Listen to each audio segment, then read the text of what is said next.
This is the professional certificate. Start with AI fundamentals. And Google Experts. They'll walk you through the top things you need to know about AI. Make AI work for you. We'll show you how Gemini can do that creative part for you.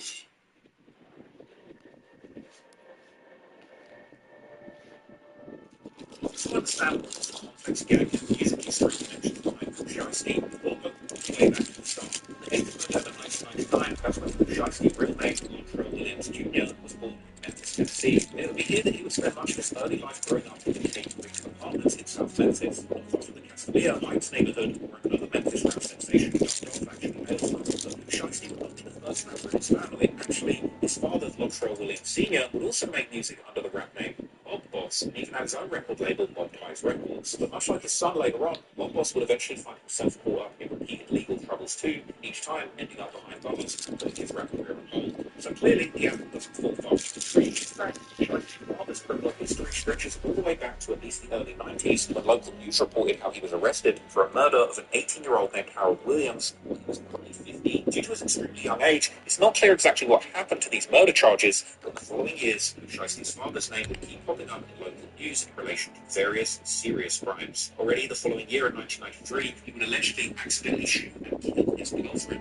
while toying around with a gun, ultimately getting charged with criminally negligent homicide. This was followed by drug and gun charges in 1999, the very same year that Shiesty was born, along with assault charges in 2002. Then in 2004, his name was once again connected to a murder case as local radio personality Rebecca Glan, known on air as Rebecca Fox, was brutally assaulted and murdered in her own apartment by a man named Stanley Andrews, who had then stolen Glan's cell phone and credit cards and allegedly given them to none other than Big Shiesty Sr., along with another woman named Marquita Thomas. Somehow, Shiesty's dad would seemingly always end up getting away with a rather light sentence, and there might well be a good reason for this, which we'll discuss later. According to the paperwork, he would only receive a one-year sentence in the county workhouse in 2006, which was immediately suspended, with him being placed on supervised probation. Now, it's hard not to notice the parallels between father and son, with both Pooh Shiesty and his pops seemingly unable to stay out of legal trouble for decades. However, in Shiesty Sr.'s case, financial pressures likely played a serious role, as he was never able to take his rap career to the next level like his son. Already the very next year, in 2007,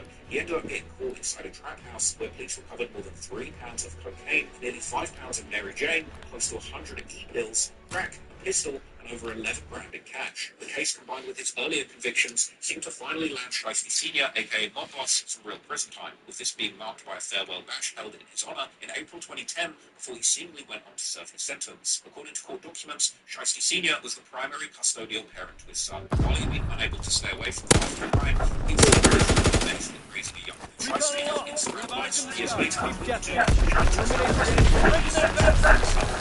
Move out, take position. Enemy inbound. Being outmaneuvered.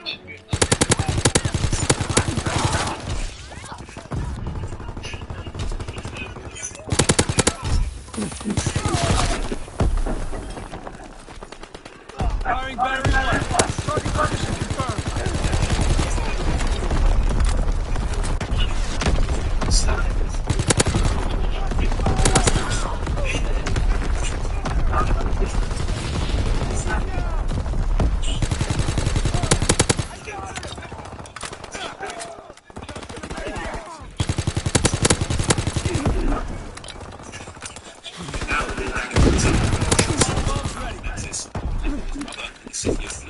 Texas, settled off the larger Austin round. This made a larger surrounded for South Memphis, so that we lost for a couple of years. Eventually, the song was released again, which was once again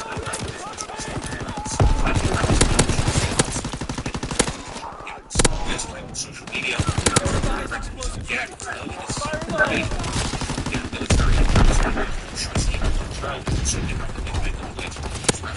This nickname was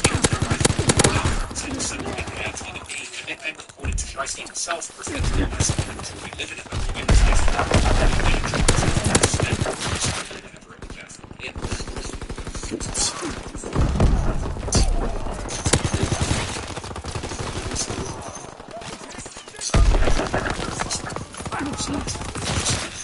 While Shiesty had allegedly come up with the Chopper Gang moniker as early as 6th grade, the first traces of his gang involvement still exist online today,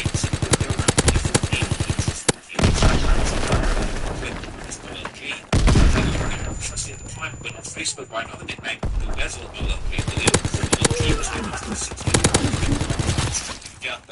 the streets of South Memphis was opening up.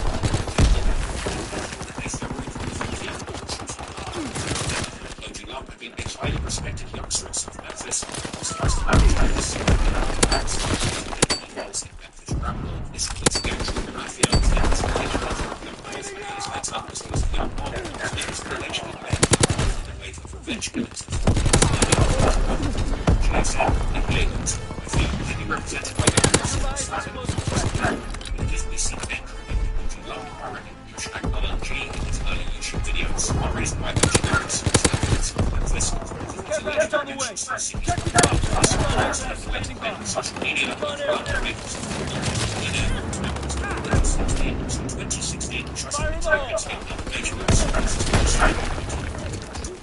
NBA trade day, obviously a kitchen. Days death. Enemy recon aircraft observed. Media. Enemy care package observed. Stop that resupply.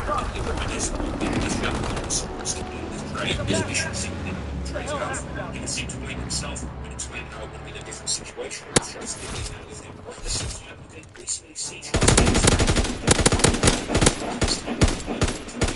soon, Chopper Gang would also begin to recognize 375. After that, these three letters standing for Chopper Gang Entertainment. As Shiesty and his friends began focusing on music around 2017, that decision would eventually take them further than any of them could have possibly imagined, going from youngsters coming out of the middle of the Memphis war zone to doing business with some of the most famous rappers that ever come out of America.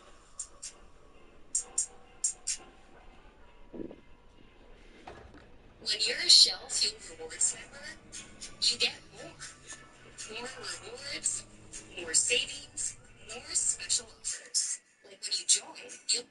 From the beginning, it seems that Shiesty and his friends were clearly influenced by the old rap of their hometown of Memphis, dark, movie-inspired beats combined with fast and aggressive flows. Sometimes they would even use samples taken directly from the pioneers of Memphis rap, like the 3-City Mafia, with this formula playing out like clockwork and leading to a lot of fast motion from this group. As early as October 2018, one of their first music videos for the song Breaking News, which had Shiesty and his friends rapping over a beat inspired by the iconic Halloween horror movie beat song. That track quickly picked up a local buzz in Memphis, and in the music video filmed right in front of the Cane Creek Apartments, Shiesty can be seen holding a Draco or two as he opens his verse with some very telling lyrics, rapping about earning the name Shiesty through doing robberies, also referencing making news for shooting someone with a Draco, describing himself as someone who can't be trusted, and promising that he will snake you. Another rapper in Shiesty's circle who showed a lot of potential from early on, with his good friend Big 30, who repped both Chopper Gang and another gang known as KSBG, who were known for that gang. Their main territory was in the New Horizon Apartments, formerly known as the King Gate Apartments, located about a 15-minute drive south of Shiesty's Cane Creek Apartments. But besides Big 30, this gang has included many other well-known rappers, such as Chief Dollar and Big Whiskey, who had both unfortunately been killed as part of the huge Memphis gang war that allegedly was launched after the murder of Jeff Rolfe, with these murders even possibly playing a role why Shiesty once again found himself in jail, something we'll get into in more detail later. But Shiesty and Big 30 were also close with another very popular rapper from Memphis, Big Star, real name Alexander Woods, rap again with Double R, standing for Richard Ruthless. With Shiesty and Big Star, their relationship went deeper than actual friendship, because they were actually blood cousins.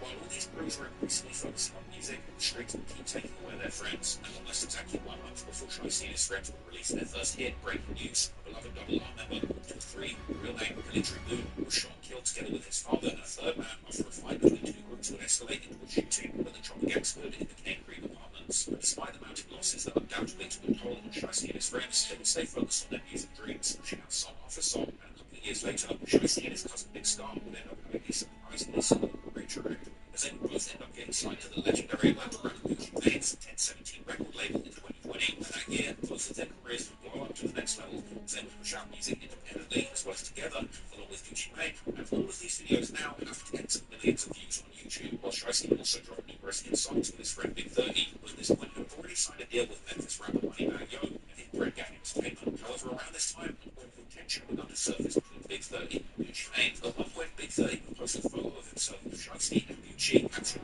375-1017, essentially meaning a link up between Chopper Gang and Gucci's 1017. But for whatever reason, Gucci Mane didn't seem to appreciate the gesture. He would jump into the comments with a surprisingly aggressive response, according to Post Cat, and tell Big 30 to stop posting him, insisting they had only met once. According to some rumors, this beef actually came from the fact that Gucci really wanted to sign Big 30 but couldn't due to him already having a deal with Moneybagg Yo. I feel like, Gucci bipolar, you know what I'm saying? He probably did really want to sign 30 because, he would have hit the jackpot if he would have got 30 and Shiesty, you know what I'm saying, on his team.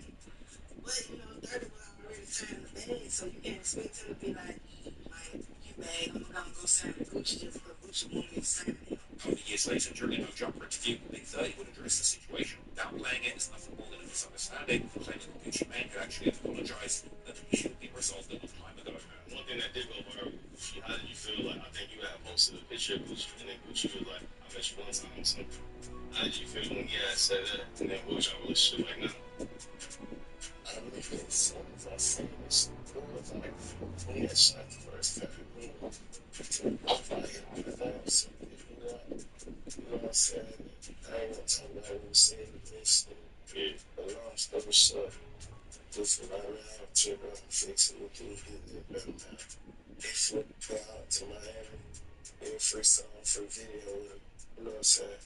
Apologize, man, you know what I'm saying? But whatever the truth may be, this will be the first time that any kind of tension could be seen between Gucci and the other young rappers from Memphis. But by and large, rap industry beefs were probably the lowest on their mind at the time. Because while Pooh Shiesty and his friends' music careers were skyrocketing, they would remain deeply invested in the Memphis street politics and petty local beefs. In July 2020, Shiesty was seen going back and forth with fellow Memphis rapper Big Boogie, who raps again from the Red Rum, or Pharrell out of North Memphis. At this point, it's hard to even pinpoint what ultimately sparked the beef between Boogie and Shiesty, but by some accounts, it started over something as trivial as Shiesty seeing a younger guy dissing him, Chop again on social media, Boogie's trying to find out what the kid was going to Big Boogie's Red Rum crew. Meanwhile, Boogie would respond by implying that Shiesty was just creating drama as he had wanted a feature from him. However, there was some rap industry rivalry playing out in the background here, as Big Boogie was getting signed from the rapper Yo Gotti's CMG label. The Memphis bred Yo Gotti famously having a very long friend-turned-enemies beef with Gucci Mane. It was labelled that Shiesty was now rapping more with her. The beef was likely, at least in part, fueled by a larger divide in the Memphis gang scene that had been simmering for years, if not.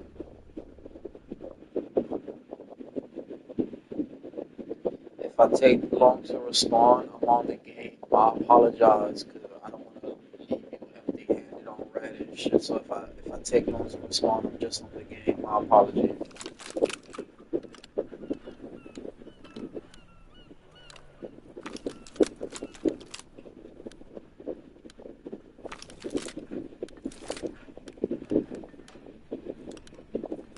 Also, if I take long to respond, I'm on the game. I don't want to make it seem as if I'm not paying attention. I should have responded, but I'm on the game stream, so I apologize if I take long.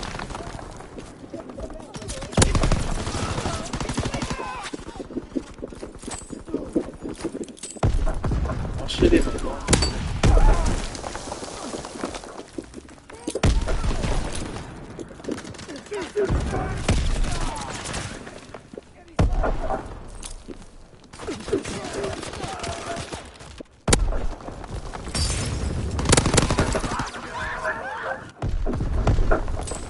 Kill the enemy, get their tags.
Stun grenade first!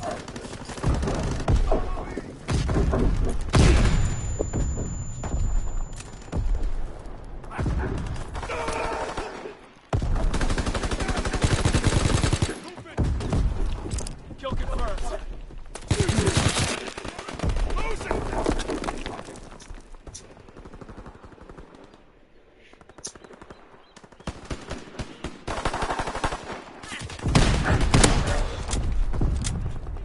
Kill confirmed. Cover me! Kill denied.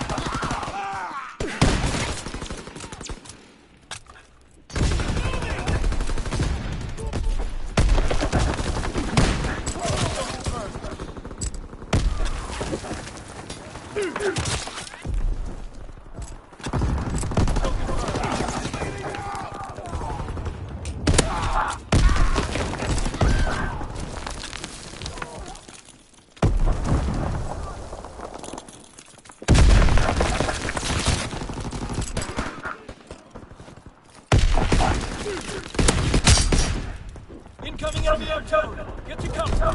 Kill confirmed.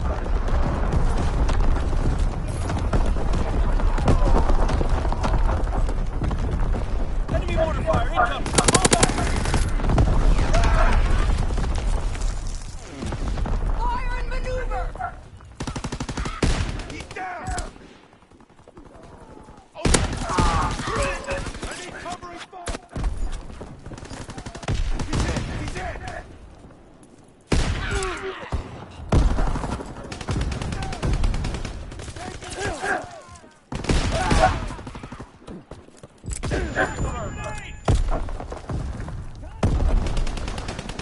I got it! Recon airborne! Bleeding out! Kill denied.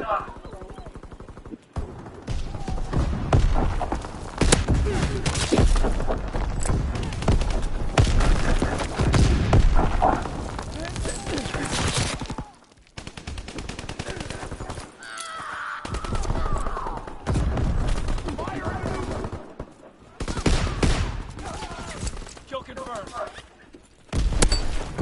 Enemy bomber approaching! Incoming!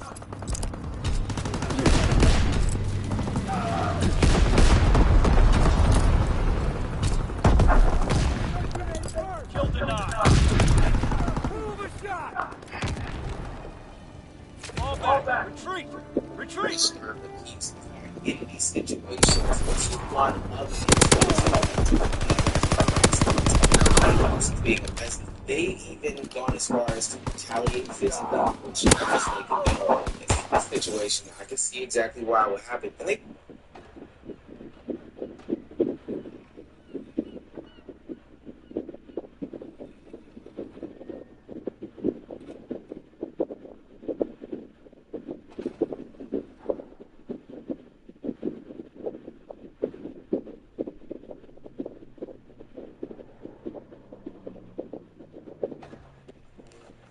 Shouldn't tell the TV people on Reddit who instantly clocked us Fortress. Thank you, TV people on Reddit. If you turn this into a hobby, I can pretend it's intellectual. Real strength isn't pushing through pain, it's treating it. When there's no pain, there's no pain. No, you can just target pain. The real strength is space beliefs. First and foremost, if you're watching this, everything that you see is AI generated. I have no involvement with.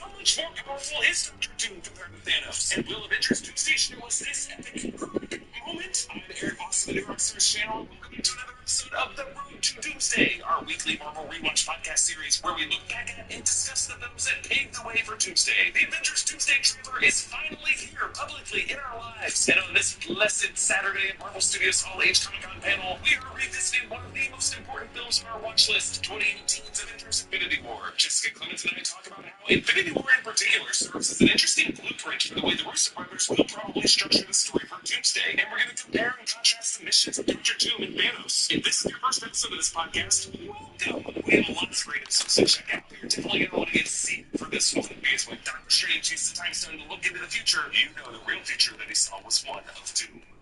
Of the ones we talked about, Infinity War is the most relevant yet for Doomsday. The Russo brothers are the best in the sandbox that the MCU has. They are able to get so much more unique success out of combining these pieces in ways that they don't.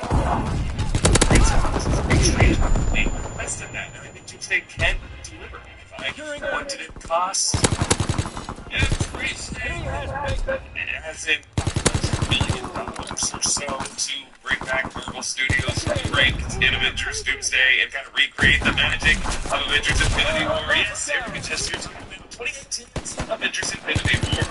The climactic event, the first of a two-part event. It's really going to be the Russo brothers, and that's the blueprint for Avengers Doomsday. They know this is a part of a two-part event, and they know it's going to be ending on a kind of cliffhanger where the villain ends. It's going to be a movie that combines many different factions of Avengers and Marvel heroes to face one huge threat. Last time it was Thanos, this time it's Doctor Doom. We're going to revisit the Thanos example, a movie that really just blew everyone away with how well the Russo brothers made it work. Avengers Infinity War 2018, let's go. It's Comic-Con Saturday. Enemy recon aircraft observed. And it's hitting at the same time. Sling rings? Sling rings. Sling rings is always the answer. I need to see it, Jester. I'm so excited, and I'm so But I'm excited. Yeah, Infinity War. What's your memory of seeing Infinity War in 2018? And I did not use that. It was between seeing this and seeing Hollywood.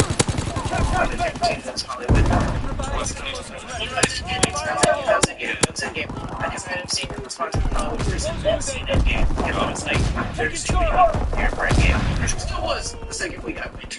Yeah, I think 2018 was before you and I met, right? We scheduled the next year. Well, no, you're right. Yes, it was. Because It's late 2018. yeah, this is what this came out like. Systems and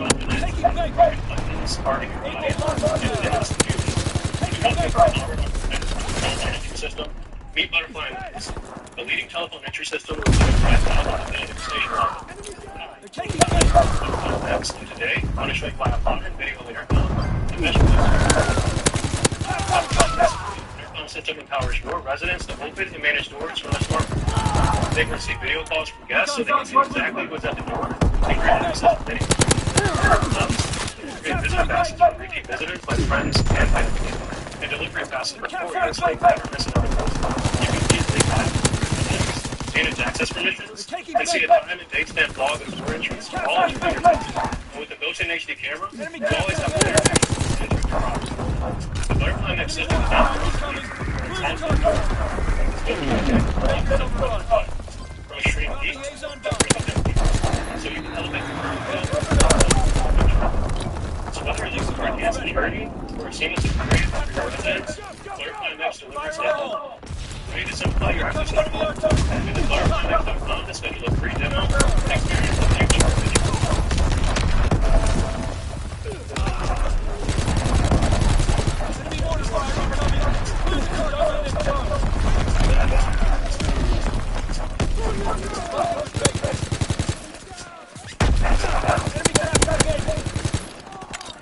Please see important safety information and indication.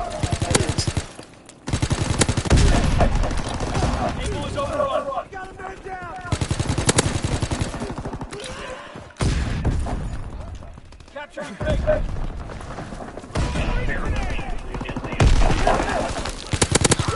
Nothing's getting better, and you think this is my new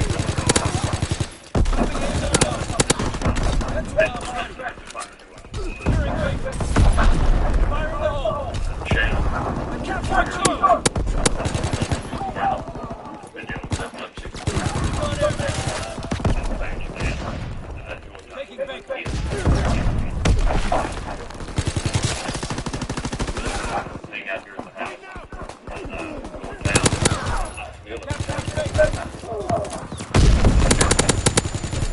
Superintendent outside of Enemy contact at Charlie. playing very definitely spells, I guess you could call it. It's actually an accident. Check that. So I'll go to the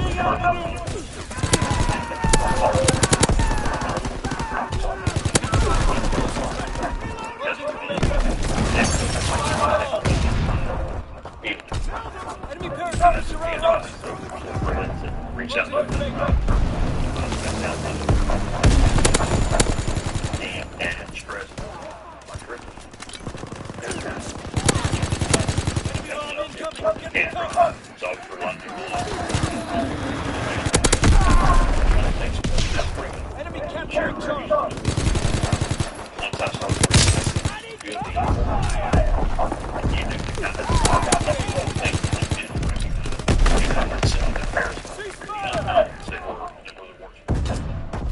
I can't see him have a seat. Yeah, it came out at the end of. So, see, this is the game with differences in theory.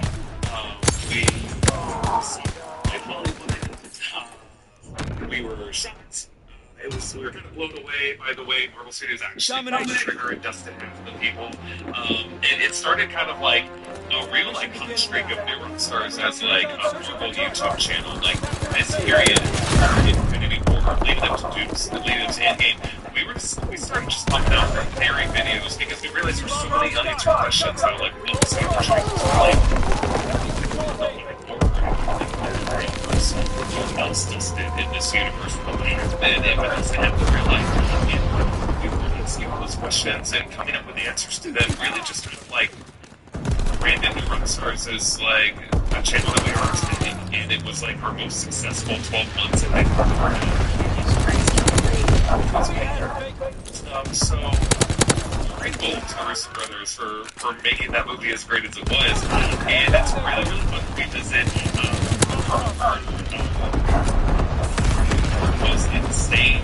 We'll get into the full marketing of it, but like this was a movie where like spoilers were radical. Like you really have to be careful about leaks. To avoid spoiling it, he screening the movie and said, and people had to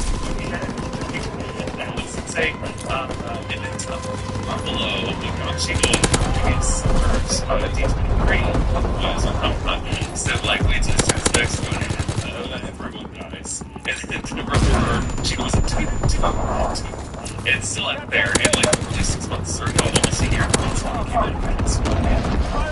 and to Don Chio they used to say Brock Skills to be like oh you're so funny dude and then be like this man will be otherwise like we're not even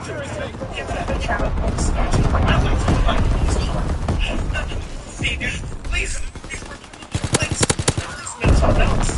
let's kill me. Let's kill me. They might make me a squirrel.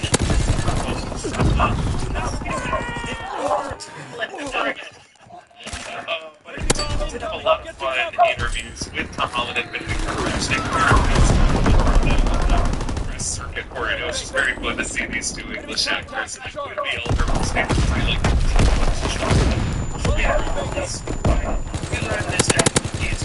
I like let's get into it a lot to discuss for Infinity War and specifically I think this might, I keep saying the most relevant one, but of the ones we talked about, Infinity War is the most relevant yet for Doomsday. I think Endgame obviously the most relevant.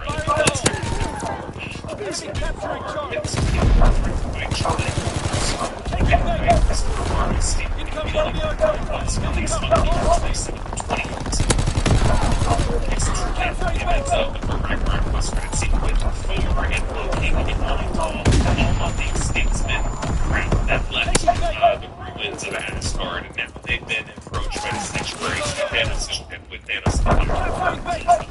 There we hear that's saying lost, and some of these Asgardians have already been killed as the Thanos steps forward. Blew me massively over. He's already been killed, and his way themselves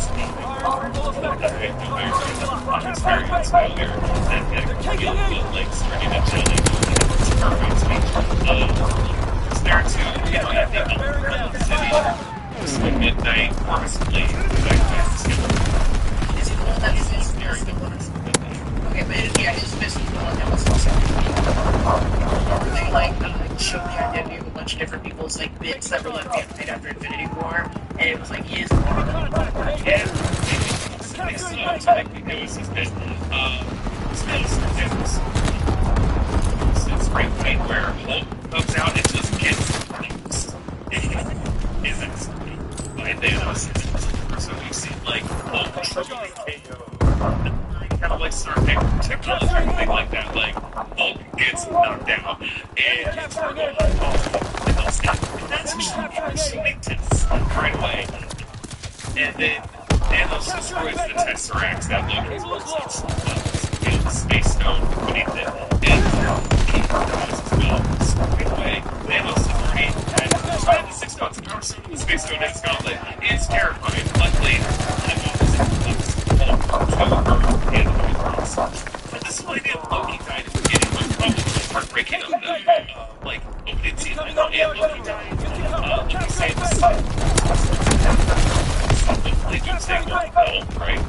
It's Loki that we were super He has to stay at things. Loki, and he's going to stay over there. To Judy. Enemy recon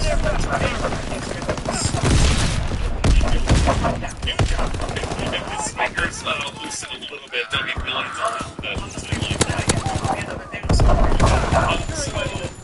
Hulk is right in the second where the trains are on by him. Instead that Thanos is really they find he's talking about a trait that he had.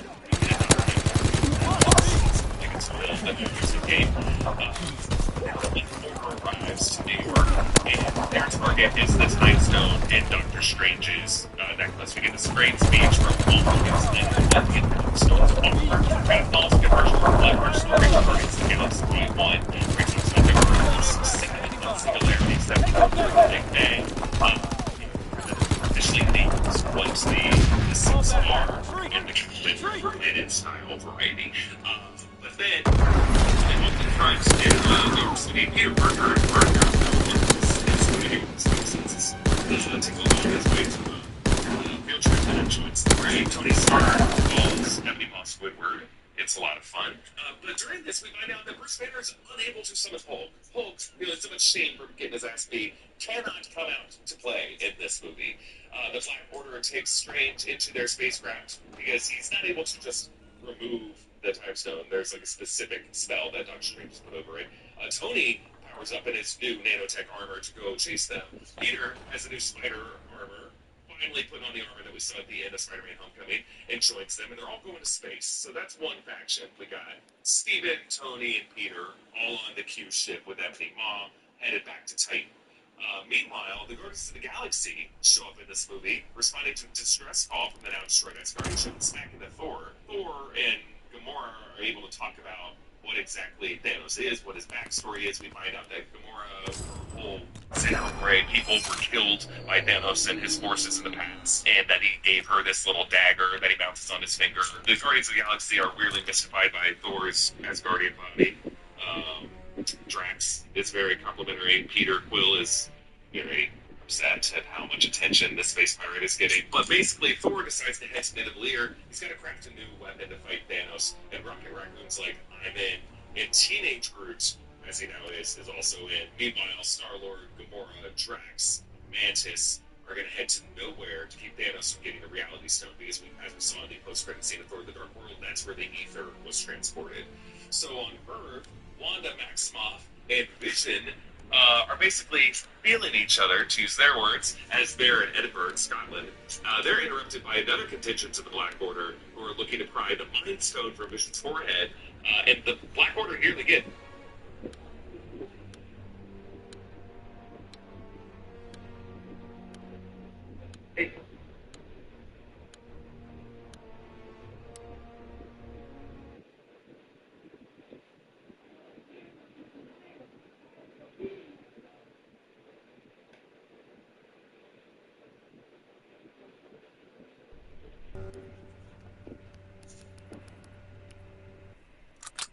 Domination.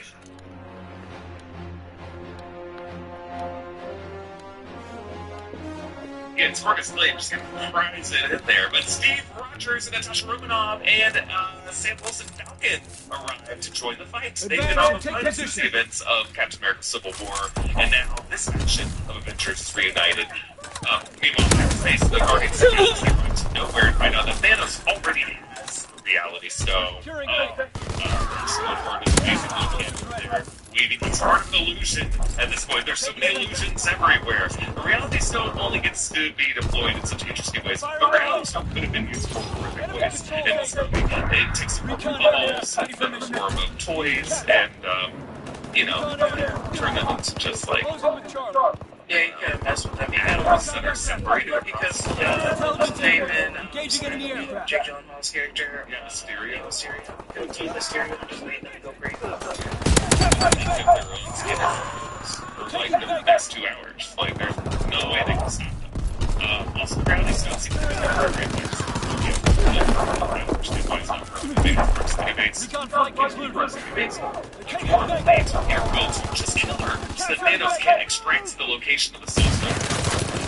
Thanos turns his gun into bubbles. Like, he runs his gun and he gets it level there. Meanwhile, the Avengers campus, Rhodey is there. And Steve, Natasha, Falcon, and Vision and Wanda all walk up and seriously, Rose is like, arrest them, please.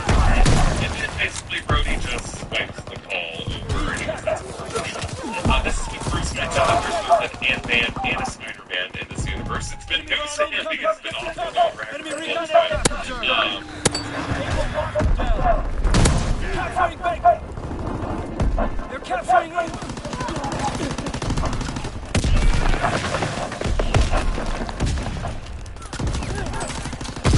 They're capturing Baker! Incoming enemy air. Get to cover. Taking Baker. Enemy mortar fire. Lost G.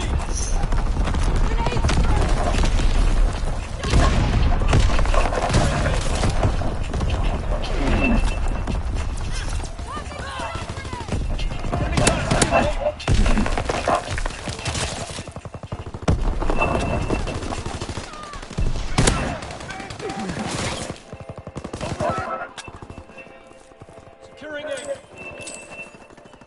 Enemy recon aircraft observed. Taking Baker. Enemy recon aircraft observed. Securing Baker.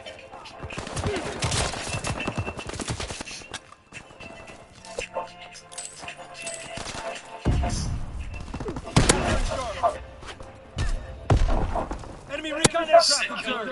With an untried technology plus, fights over to the molecular level and attacks the person under attack. Tormenting foes. Let them try. Edge throw them until your next time. That's your goal with Undried Technology Plus. Apply it, undried. They find out about the Mindstone and they talk about should you just sacrifice missions like these, missions like Avengers Campus, we've seen Edinburgh. They're taking Able! First round of Silver Zone, and they're like, no, we don't trade lives, and that's what Steve Rogers said. Exactly like that. That's the theme of the movie is we don't trade lives. It's nothing to go. And because Thanos is willing to trade lives, that's why that succeeds. This idea of trading lives. I think also an important theme is that in Doomsday, this idea of one hero's life over another. No, we can have London's mindset. Thanos is an anti-London's mindset. He believes that he has the principle of like fewer mouths to feed. The rest of us don't go starving. The Avengers, probably if they had the 6 Infinity Stones, would say, okay, let's just double the amount of that exists around. Like, let's double the amount of planets that people can populate. Like, I understand why that's. But I think he's wrong thinking this way. I think he hates crowds. I think he's agoraphobic. He's just like, yeah, I think it's just the voice that sees someone like if he were living in that crowded Hollywood neighborhood, he would yell at his neighbors for playing music. Yeah, he probably would. Rather than just be like, hey, you can just move to Wyoming and have like an acre That's or harder. two That's for like harder. 100K. Gonna make everybody else So this whole idea of we don't trade lives, that's gonna be the dinner that Trumpy Nebula's movie. Actually, on the Black Order spaceship, Tony and Peter rescue Strange, and you know, there's lots of attack. And Strange almost gets like these daggers put in his face. Peter gets knighted as the Avenger, and they sent to team fight Thanos with a really joined Guardians. And this is where we get to the lost life in the MCU just seamlessly came well together. This is one of my first watched it. Like, it's amazing how like Alien Russo's just made this feel so natural and smooth. And that's when like all studios at its peak, like when they were snipping characters and ramping these characters just like every character has nature themselves and it just works. Yeah. It's insane. So far, it was only like a bonus to add something like Doctor Strange or the and together. Those two are like the voice reasons for every group you're in. And only again, what's effectively the sequel of this movie as Thor, Rocket, Groot, Conan, Nidalee, were made by Peter Dinklage's E-Trade. Nidalee is Great Armory, films in it has been raped by Thanos. But they work with E-Trade to restart Forge, and they have a specific goal to break it, and then we got the killing weapon that E-Trade calls the Stormbreaker, or Steve Hammer, the evil is used by Henry Hill in the comics. This almost feels like a spiritual successor, or rather, like Guardians of the Galaxy 2.0, because there's a lot of this movie where it's Thanos, Gamora, and Nebula. And like, when we watch both this and Endgame, like, there's both a lot of time to these characters, and give Nebula a lot to do. Well, that's because James Gunn started it. Yeah. So it's like, if you're building, if you're the catalyst for the stones and for the Infinity War, what do they call it? Whatever phase, if you like from that, you're also the man that leads the Guardians. You're gonna be the main part. Yep. Like every time you always have to go back to Nebula and Gamora. No matter what, like those two boys are that's not so. Every part of the mission, and it gets more.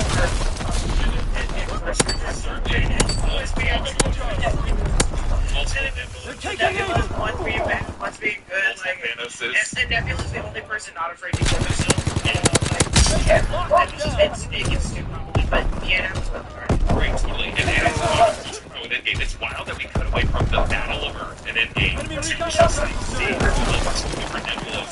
It's, I mean, they'll do it like twice. They do it that I was like, oh yeah, there's two Gamors, two Nebulas, one Gamora's dead, so we can't expect this one. The two Nebulas are really fucking me up because they're using the memory bank of the other Nebula to figure out what's going on. Yeah, I mean, they devote it's like a proper T-storyline that mentions Endgame, and of course, further revisit multiple times from the movie. And I think that just goes to, I will sidetrack a little bit here. The first two parts are not the kind of Marvel characters, but just these really good story appearances by Marvel characters without really showing up in Marvels. Every like character that they use in their stories has their own arc. And it's really impressive to see how they're taking these characters that, like, I mean, not that he gets James Gunn, he was introducing these characters in what was kind of a heist plot for the horror and Guardians of the Galaxy. But, like, and he did introduce eventually these characters in Guardians of the Galaxy going to villain. So there's as much connection to Nebula. Yeah. And it's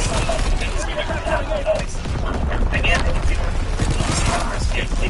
if you give them the, like, you give them the idea first, they just need that, they just need the, you need to screenshot of perfect scene, and then they pan her and her body is separated out, like these human body exhibits that you see in Vegas. And it's just, to see go through this, and the into this great village, the Soul Stones on the planet Vormir. And here is the one character that you can say is like the random Marvel cameo. Red Skull comes back. He's now voiced by Russ Marquand, because Hugo Weaving's like, I'm not doing that shit. to be a boy, yeah, I'm solid. And Russ Marquand is an amazing impressionist. It does a great job. We get some ancestry for Thanos, where he goes, son of Alars, implying that Thanos and his brother Starfox, Harry Styles, are the son of Alars, and he has to sacrifice something on Vormir in order to get the Soul Stone. So of course Thanos sacrifices Gamora, and it's one of the cruel things. The whole time he's got her dagger poked in his belt, but then when she reaches for it, it turns to bones. The whole time he has been using the Reality Stone just to make her think that she had a last minute out, and that's the manipulation and horrible tactic of like a forced father, but it's also just look, this is the only way I can be treated. Like, I know you that well. I know you so well. Just already. The Avengers on Earth head to Wakanda, where they're created by T'Challa. Yeah, a big chunk of this movie is just in the universe that Ryan Coogler made, a movie that we had seen a couple months earlier. It's the safest place on Earth, arguably, and they're preparing to keep Thanos' army at bay outside of the dome.